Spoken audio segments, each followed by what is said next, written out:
Hello, good evening everyone. Welcome again to clear IAS channel. My name is Jaya और आज मैं physical geography का part लेके आई हूँ, मेजर मोशन, जिसमें हम लोग rotation of the earth and उसका इफेक्ट पढ़ेंगे। फिर मैं एक और पार्ट लेके आऊंगी जिसमें हम रेवोल्यूशन अलग से पढ़ेंगे। ठीक है। सो टॉपिक स्टार्ट करने से पहले प्लीज लाइक, शेयर और सब्सक्राइब दिस चैनल। प्लीज आप क्लियर आईएएस वेबसाइट पे भी जाइए, वहां पे आपको comprehensive notes, web test series and video lecture सब कुछ मिलेगा। So please go check that out, clearias.com। Okay. And इसको प्लीज लाइक करिए, शेयर करिए, सब्सक्राइब करिए इस चैनल को। एंड प्लीज मुझे कमेंट सेक्शन में बताइए कि आपको ये वीडियो कैसा लगा। अगर आपको कोई डाउट है तो प्लीज वो भी मुझे कमेंट सेक्शन में जरूर बताइएगा। Okay. Now rotation of the earth and its effect. हमने पहले पढ़ चुके हैं हम लोग माइनर मूवमेंट्स। हमने क्या पढ़े हैं? Minor movements of earth. Minor movements में हमने देखे हैं प्रिसेशन। क्या देखा है? प्रिसेशन। देन हमने ऑब्लिक्विटी देखा है, ऑब्लिक्विटी। एंड हमने फिर क्या देखा है? सेंट्रिसिटी हमने देखा है। ठीक है। हमने ये कुछ माइनर मूवमेंट्स देखे हैं। अब हम ये जो आगे की ये जो दो लेक्चर्स होंगे, ये लेक्चर्स उसके बाद वाला, उसमें मेजर मूवमेंट पढ़ेंगे। ठीक है। तो पहले हम पढ़ लेते हैं रोटेशन ऑफ द अर्थ। मैं साथ में भी लेके आ जा सकती थी, बट मैंने सोचा छोटे छोटे वीडियो ज्यादा बेटर होते हैं। सो पहले हम रोटेशन पढ़ लेते हैं, फिर हम नेक्स्ट वीडियो में लेके आऊंगी, उसमें रेवोल्यूशन पढ़ेंगे। सो पहले हम मेजर मूवमेंट देखेंगे। तो जो अर्थ है, ठीक है, वो मेजर मूवमेंट, वो चार टाइप ऑफ मेजर मूवमेंट करता है। ठीक। कौन कौन से? एक तो करता है movements of earth along with the Milky Way Galaxy. ठीक। सो मेजर मूवमेंट में हम पहले movement of earth along with milky Way Galaxy होता है। ठीक है। इसमें क्या होता है? जैसे हमें पता है कि बिग बैंग के बाद हमारा यूनिवर्स का फॉर्मेशन हुआ, तो गैलेक्सी एक्सपैंड हुई। तो गैलेक्सी अब क्या हो रही है? जो वो मूव कर रही है फ्रॉम द यूनिवर्स के सेंटर से, गैलेक्सी दूर दूर जा रही है। सो ये मूवमेंट सबसे बड़ा मूवमेंट है। तो अगर गैलेक्सी मूव कर रही है हमारी, तो अर्थ भी तो साथ में मूव कर रहा है ना। तो इसीलिए अर्थ क्या कर रहा है? मूव कर रहा है along with the Milky Way galaxy. और स्पीड क्या हो जाती है इनकी? 20 lakh to 21 lakh kilometre per hour. ठीक है। फिर दूसरा होता है movement of earth along with the sun around the Milky Way galaxy core.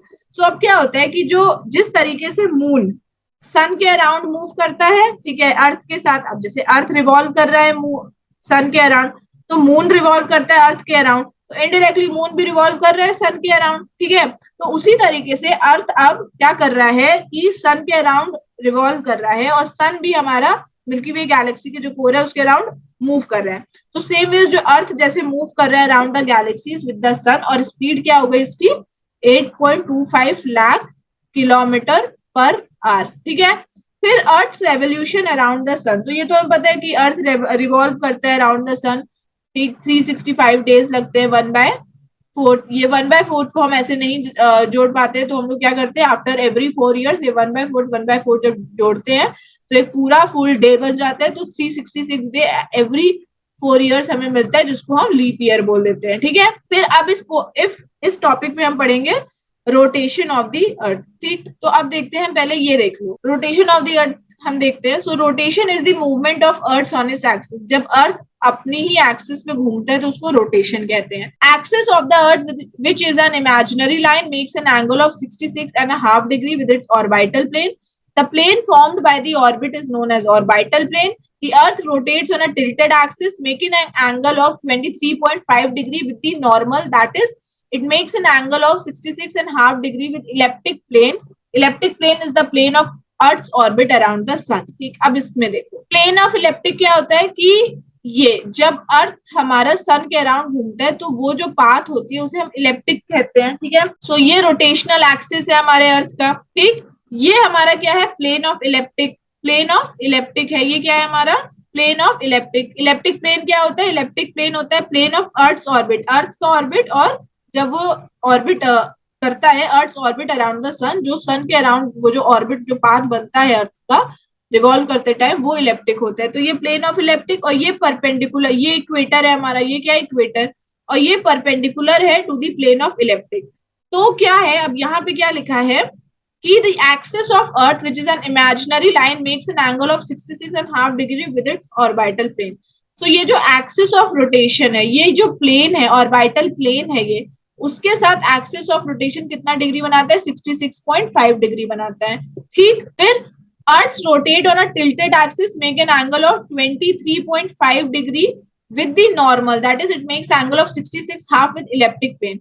अब ये क्या हो रहा है? ये जो रोटेशनल एक्सिस है, ठीक है, ये क्या बना रहा है, ये 23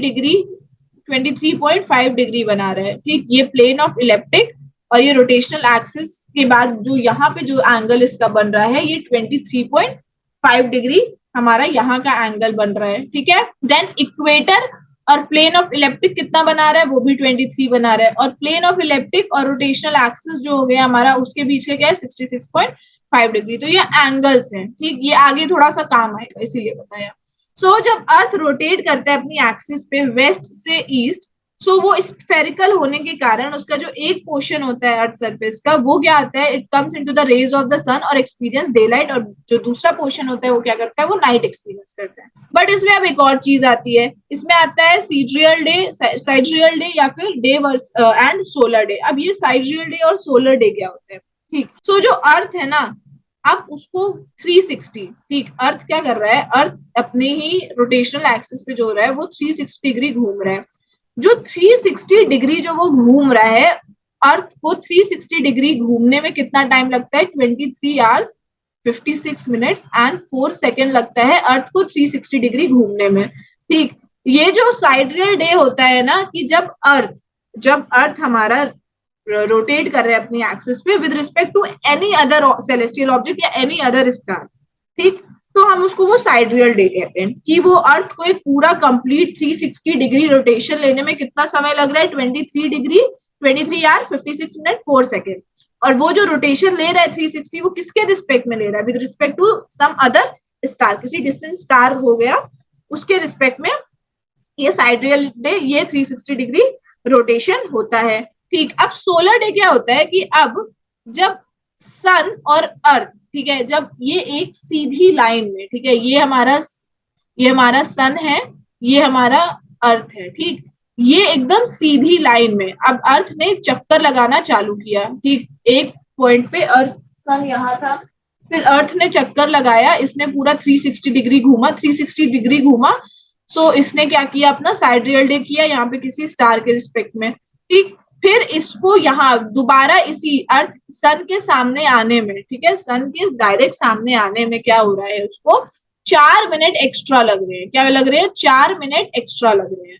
तो ये 361 डिग्री एंगल एक तरीके से सोलर सन के साथ वो देखता है, सन के एकदम सीधे आने में उसको 1 डिग्री एक्स्ट्रा चलना पड़ रहा है, 4 मिनट एक्स्ट्रा चलना पड़ रहा है। तो सोलर डे बेसिकली क्या होता है, कि हम कितना टाइम ले रहा है अर्थ, की वो एक कंप्लीट रोटेशन कर रहा है विद रिस्पेक्ट टू दी सन, ठीक। और जो रेवोल्यूशन होता है अर्थ का, जो रेवोल्यूशन, अब अर्थ जो है वो सन के अराउंड रिवॉल्व कर रही है, तो अर्थ के रेवोल्यूशन की वजह से ही ये थोड़ा सा एक्स्ट्रा टाइम जो है लग रहा है अर्थ को फिर से अपनी दोबारा वही पोजीशन पे आने में, सन के एकदम सामने पोजीशन में आने में, रेवोल्यूशन की वजह से अर्थ में ये एक्स्ट्रा थोड़ा सा टाइम लग रहा है फुल रोटेशन लेने में, ठीक है। सो ये जो 4 मिनट्स हो गए ये हमारा, तो फिर ये 23 आर 56 मिनट इसको 360 डिग्री लगने में लगता है। साइडरियल डे होता है कि जब अर्थ हमारा क्या कर रहा है, जब हमारा जो साइडरियल डे जो होता है वो होता है with respect to the star, ठीक है, with respect to the star where it is the time taken by the earth to do a complete rotation, ठीक है, with respect to any distant star. So ये sidereal day होते हैं जिसमें 23 hours 56 minute 4 second लगते हैं। Solar day क्या होता है, is the time taken by the earth to do a complete rotation with respect to the sun. तो जो रेवोल्यूशन होता है अर्थ का वो इफेक्ट करता है, has its effect on the earth completing a full rotation, ठीक है, with respect to the sun. तो फिर सन को, जो अर्थ को एक कंप्लीट रोटेशन लेने में विद रिस्पेक्ट टू द सन, ठीक है, मतलब एक वो फिक्स्ड, वो पूरी फिर से उस लाइन में आ जाए सन के, उसको 4 मिनट एक्स्ट्रा चलना पड़ता है, ठीक है। इसीलिए होता है because of the revolution happening along with the rotation. So हमें, आई होप आपको सोलर डे और साइडरियल डे समझ में आ गया होगा, ठीक। नेक्स्ट इज दूसरा क्या होता है, जो मैंने अब आगे मैंने आपको बताया ना, कि एक पोर्शन क्या होता है जब वेस्ट टू ईस्ट घूमता है, तो एक पोर्शन सन के सामने आता है, एक पोर्शन तो वो डे लाइट एक्सपीरियंस करेगा, एंड दूसरा पोर्शन जो अवे होता है वो डार्कनेस एक्सपीरियंस करेगा। Thus, as the Earth rotates from west to east, every part of Earth surface क्या होगा, एक ना एक टाइम सन के अंडर आएगा ही आएगा, ठीक है, और दूसरा पार्ट क्या होगा, वो एक्सपेक्ट करेगा उसको डार्कनेस मिलेगी। और जब अर्थ ऐसा रोटेट करेगा तो जो सन का जो पहले, अगर ये सन है ये अर्थ है, अगर वर्टिकली अगर ओवरहेड मिल रहा है, ठीक, तो फुल डे लाइट। जैसे ही सन की जो लाइट होगी, सनरेज होगी, वो ऑब्सक्योर करेगी थोड़ी सी, तो वो क्या हो जाएगी कि आप धीरे धीरे सनसेट आप एक्सपीरियंस करने लग जाओगे। ठीक है, तो ये वही लिखा है। फिर अब एक आता है circle of illumination. Circle of illumination क्या होता है, आप इससे समझो। ये रोटेशनल एक्सिस होती है, ये हमारा इक्वेटर मानो, ये हमारी रोटेशनल एक्सिस हो गई, ये हमारी रोटेशनल एक्सिस हो गई। अब ये जो लाइन होती है ना, ये लाइन जो अर्थ को दिन, डे एंड नाइट में जो डिवाइड कर देता है, ठीक है, the circle that divides day from night on the globe, उसको, इस लाइन को हम क्या बोलते हैं, इस लाइन को हम बोलते हैं सर्किल ऑफ इल्यूमिनेशन। ठीक है, वो सर्किल, वो लाइन जो डिवाइड करे अर्थ को डे और नाइट में। ठीक, सो अर्थ को पूरा 24 आवर्स लगता है एक रोटेशन करने में। ये हम 24 आवर्स किसके रिस्पेक्ट में कह रहे हैं, सन के रिस्पेक्ट में कह रहे हैं।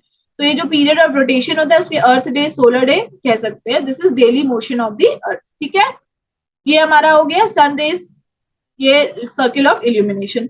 अब हम इफेक्ट पढ़ेंगे। तो इसका इफेक्ट क्या होता है, अब इसका इफेक्ट जो होता है, मूवमेंट जो अर्थ पे रोटेशन का इफेक्ट क्या होता है, ये क्या पड़ता है, टाइड्स के ऊपर पड़ता है। अब जैसे कि जो टाइड्स होती है ना, ठीक, वो, ये अर्थ है, ये मून है, ठीक। सो ये जो, अब मान लो ये हम डिवाइड कर दिए, ठीक, ये डिवाइड कर दो हेमिस्फेयर्स में। सो अब जो हेमिस्फेयर आपका मून के साइड होगा, सन के साइड होगा, वहां पे हाई टाइड आएगी। क्यों हाई टाइड आएगी, क्योंकि उसको मून की ग्रेविटी, जो मून की भी तो कुछ ग्रेविटी लग रही है ना, तो मून की ग्रेविटी की वजह से जो फेज, जो जिस साइड का हेमिस्फेयर, ठीक है, अर्थ के जो भी साइड का हेमिस्फेयर जहाँ पे आपको ओशियंस दिखेंगे, ठीक है, सो वो साइड अगर मून के सामने और सन के सामने आती है, तो मून और सन के ग्रेविटेशनल पुल के कारण उस साइड के हेमिस्फेयर के जो ओशियंस होते हैं ना, वहां पे हमें हाई टाइड मिलता है। ठीक है, ग्रेविटेशनल पुल के कारण। और जो सामने नहीं होते हैं, मून के सामने नहीं होते हैं, सो इसको मिल जाता है लो टाइड। ठीक है, जो ऑपोजिट होते हैं उन्हें लो टाइड। तो इस तरीके से जब अर्थ रोटेट करता है, तो वो क्या होता है कि मून के सामने आएगा, सन के सामने आएगा, तो उनके ग्रेविटेशनल पुल के कारण क्या होता है, मून सन के ग्रेविटेशनल पुल के कारण जो हेमिस्फेयर उस टाइम पे मून या सन के सामने होगा, वहां पे क्या होगा, उस हेमिस्फेयर के जो ओशियंस होंगे उनको हाई टाइड एक्सपीरियंस मिलेगा, एंड उसके ऑपोजिट वाले जो होंगे हेमिस्फेयर, जो नहीं फेस कर रहे होंगे डायरेक्टली, उन्हें लो टाइड मिलेगा। ठीक है, दूसरा क्या होता है, दूसरा हमारा होता है एक कोरियोलिस फोर्स। मैं आगे डिटेल में बताऊंगी कोरियोलिस फोर्स, अभी आप इतना समझ लो कि कोरियोलिस फोर्स बेसिकली लगता है जब कोई सर्कुलर बॉडी है वो रोटेट कर रही है, तो उसके ऊपर कोरियोलिस फोर्स लगता है। कोरियोलिस फोर्स के कारण क्या होता है कि जो विंड्स आती है ना, वो डिफ्लेक्ट हो जाती हैं। सो अब जब अर्थ रोटेट कर रहा है, अब अर्थ रोटेट कर, स्फेरिकल बॉडी रोटेट कर रहा है, तो कोरियोलिस फोर्स लगता है। अब इस कोरियोलिस फोर्स के लगने के कारण क्या होता है कि जो ओशियन करंट्स, जो विंड्स होती है, वो डिफ्लेक्ट हो जाती है। ठीक है, तो जो नॉर्दर्न, तो क्या होती है, विंड्स क्या होती है, राइट में डिफ्लेक्ट हो जाएंगी नॉर्दर्न हेमिस्फेयर में, और लेफ्ट में डिफ्लेक्ट हो जाती है सदर्न हेमिस्फेयर में। ठीक, और अगर हम इफेक्ट ऑफ रोटेशन, हमें तो पता ही है, एक डे एंड नाइट का तो हमें पता है कि जो डे एंड नाइट होता है वो एक इफेक्ट हो गया रोटेशन का। ठीक, जो हम 24 आवर टाइम पीरियड में मेजर करते हैं। और हम इसी डे रोटेशन की ही मदद से हम क्या करते हैं, हम लोग अपना टाइम कैलकुलेट करते हैं। ठीक है, सो हर एक, जैसे हर एक प्लेस में जो अर्थ है ना, वो 360 डिग्री हमें पता है लॉन्गिट्यूड है। सो हम ये 360 जब रोटेट करता है, तो हमको ये पता है कि 1 डिग्री में कितना जा रहा है, 1 डिग्री को पहुंचने में 4 सेकेंड लग रहे हैं, वो हमने देखा अभी सोलर डे में। सो हम इसी डेटा की मदद से क्या करते हैं, हम टाइम्स भी जो है अलग अलग जोन्स के, अलग अलग सिटीज, कंट्रीज के हम टाइम जोन्स भी हम निकाल सकते हैं, जो हमने पहले पढ़ा था। ठीक है, सो ये रोटेशन हमारा इसमें भी हेल्प करता है। अब अगर हम ये देखेंगे, effect of rotation, effect of inclination या tilted axis on the duration of earth and day and night.